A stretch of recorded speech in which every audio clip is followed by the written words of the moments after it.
It was an ordinary morning in December 1910 in New York. Dorothy Arnold, a young woman of high society, left her home for a day of errands.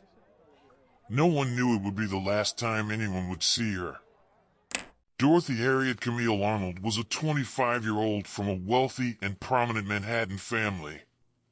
Known for her wit and charm, she was an aspiring writer and enjoyed socializing. She had her whole life ahead of her until it all came to a sudden, inexplicable halt. On December 12, 1910, Dorothy set off for a day of shopping. She stopped at a bookstore on Fifth Avenue, purchasing a copy of an engaged girl's sketches. She chatted with the saleswoman and seemed in good spirits.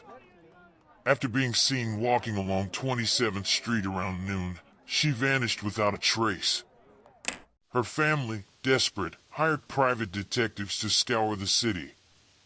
They offered a large reward, but Dorothy seemed to have simply disappeared into thin air.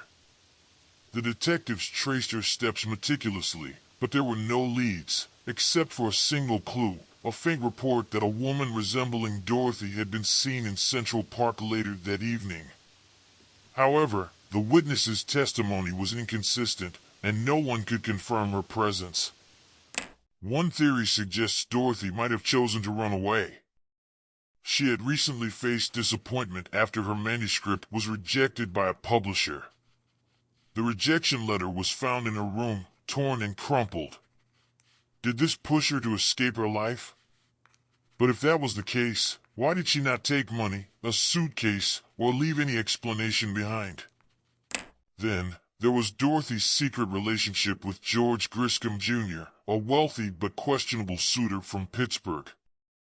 Dorothy had secretly visited him in Boston months before her disappearance, which her family strongly disapproved of. There were rumors that Dorothy may have been pregnant and had planned to meet Griscom that day.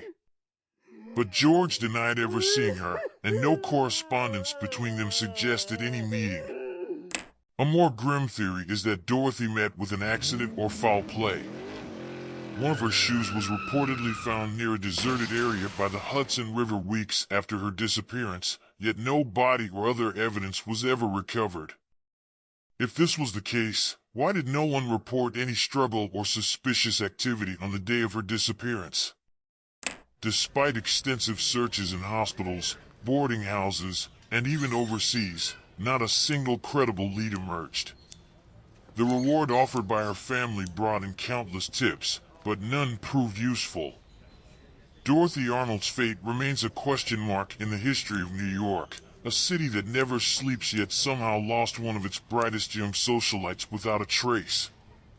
What really happened to Dorothy Arnold? Did she run away, or did someone silence her dreams forever? Over a century later, her fate remains a mystery. Let us know what you think. Was it foul play, a desperate escape, or something else entirely? Share your thoughts in the comments.